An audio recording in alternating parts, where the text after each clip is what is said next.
Hard Money 104. This is Chris Jameson with SF Lending, your hard money lender for life. When do you use hard money?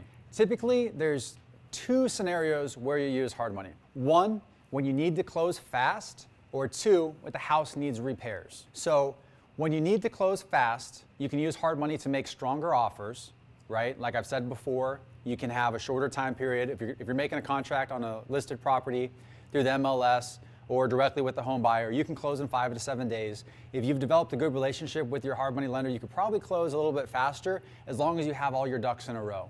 So if you filled out the application and you're pre-approved, you can be able to go out there, make offers with confidence, knowing that your hard money lender has your back and they can perform and close quick so you can lock up the deals. If you're buying from a wholesaler, oftentimes wholesalers want to close deals in a matter of minutes or hours, sometimes days, never weeks or months. So if you're working with a wholesaler, you want to be able to hold up to your end of the bargain, be able to perform and close that deal as soon as possible so they can get their money, throw it back into more marketing, go out there, find more deals, sell them back to you, and you both get more deals, more sales, and make more money. Also, pre-foreclosures. So the first Tuesday of every month is an auction at the courthouse in every county that you're in, right? Pre-foreclosures are a perfect scenario when you've got to use hard money. One thing to keep in mind, I always recommend, if you're going to buy a pre-foreclosure, make sure you've got everything you need packaged up, ready. You've contacted the attorney, you've got to pay off, and you've got everything lined up to close the Friday before auction. This gives you a little bit of wiggle time if something's up with title or the attorneys aren't cooperating or Wells Fargo takes an extra couple of days to get you the payoff. When you're dealing with a big bank, definitely expect delays. That way, if you can set up everything to close on a Friday before auction, you can still perform, maybe get the buyers out there, get some money, close on a Friday, let them get some money so they can move out. You can take control of the property and start your rehab and move forward. There's a lot of situations where a motivated seller is going to need to close quick, right? It can be a probate, it could be an estate, it could be I'm leaving, I'm moving town, I got a new job, I don't want to deal with this anymore, my tenant just moved out, I want to dump it. If you're dealing with a motivated seller, use hard money to make your offers faster. If you're using hard money with a motivated seller, make sure to structure the contract in a way that benefits both of you. The second option, house needs repairs. So if the house has foundation, roof, HVAC, or flooring issues, it's not going to qualify for conventional loans, and most local regional banks aren't going to touch it. You can use hard money to fix up the distressed house, be able to get it in a condition that qualifies for takeout financing, or even to be able to put it back on the market and sell it for profit. Or if too much money is needed for repairs.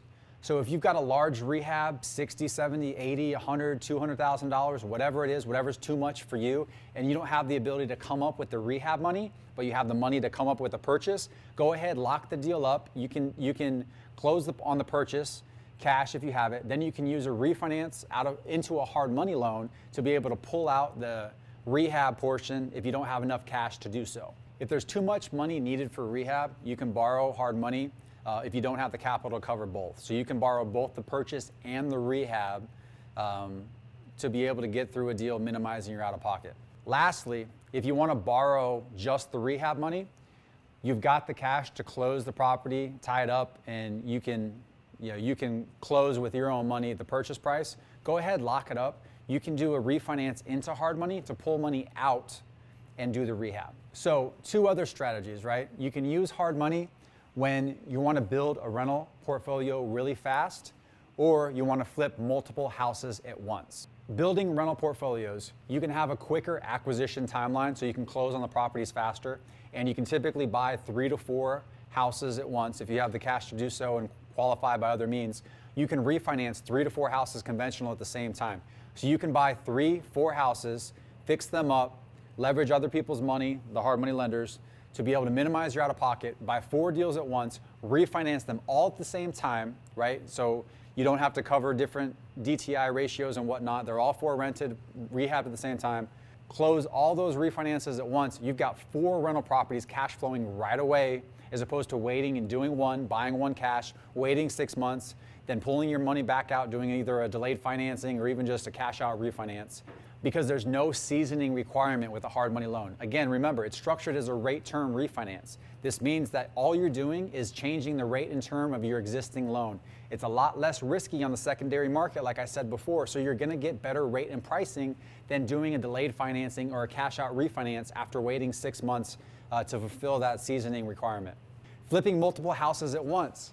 So you can buy 3 times as many deals leveraging hard money, and I'll go through an example a little bit later, but you can buy 3 times as many houses leveraging hard money as opposed to doing 1 deal yourself with cash. What this allows you to do, if you're buying 1 deal with cash, you're probably going to buy it, you're going to rehab it, that's going to take 3 to 4 months, you're going to list it, you're going to negotiate, you're going to have to deal with closing the transaction. So keep in mind, you're going to buy the property, you're going to rehab it, that's going to take 3 to 4 months. You're going to list the property, then you're going to have to negotiate with sellers and close the deal. That whole project timeline is going to take about 6 months. After having done 1,200 to 1,500 hard money loans, I know that an average flip time in a hard money loan transaction takes about 6 months. So if you're doing 1 deal with cash every 6 months, and you can do that twice in a year, if you can find a deal right after you sell it, and the window's really short, you buy 1 deal cash at a time, you're going to do 2 deals in an entire year, right? If you can buy them back to back. If you leverage hard money, you can buy 3 times as many houses at once and do that twice. So you're going to buy 6 houses instead of 2 in a year, making profits on all 6 of them because you're going to leverage the hard money lender's experience and make sure to talk to a reputable one that's going to help you not lose money on your deal. This also allows you to spread your risk across multiple properties. So if one thing bad happens on one, you're not going to lose your entire life savings or a bunch of cash on 1 deal. You're going to spread your risk across multiple houses. So if you lose money on one, you make money on the other 2. It's better than just losing one on a deal and having to rebuild your capital and build it back up. A hard money lender is going to help you not get into a bad deal. So if you're buying a house cash, you're not necessarily going to do an appraisal and go through all the additional costs to know what that house is really worth on the open market. A hard money lender is going to do a third-party appraisal subject to repairs that you're going to do on the house and make sure that a good deal is actually a good deal before you even get in it. If you're buying a house cash and you don't have that kind of experience or capability, you're going into a deal blind hoping you can make money because you looked up a value on Zillow or Realtor.com or any other kind of website like that.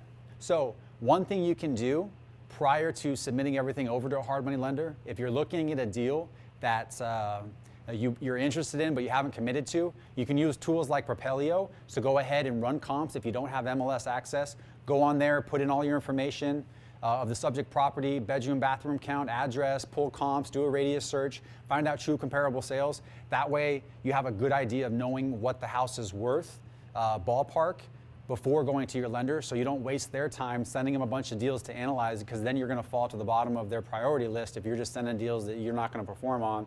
Use tools like Propelio so you can get a good idea what that value is. Send it to your lender that's got a ton of experience doing thousands of loans, and they're going to better set you up for success. Validate your numbers that you've ran on Propelio and make sure that you're in a good deal. That sums up Hard Money 104, when to use hard money. Again, this is Chris Jameson, SF Lending. Thank you for watching. If you have any questions, shoot me an email.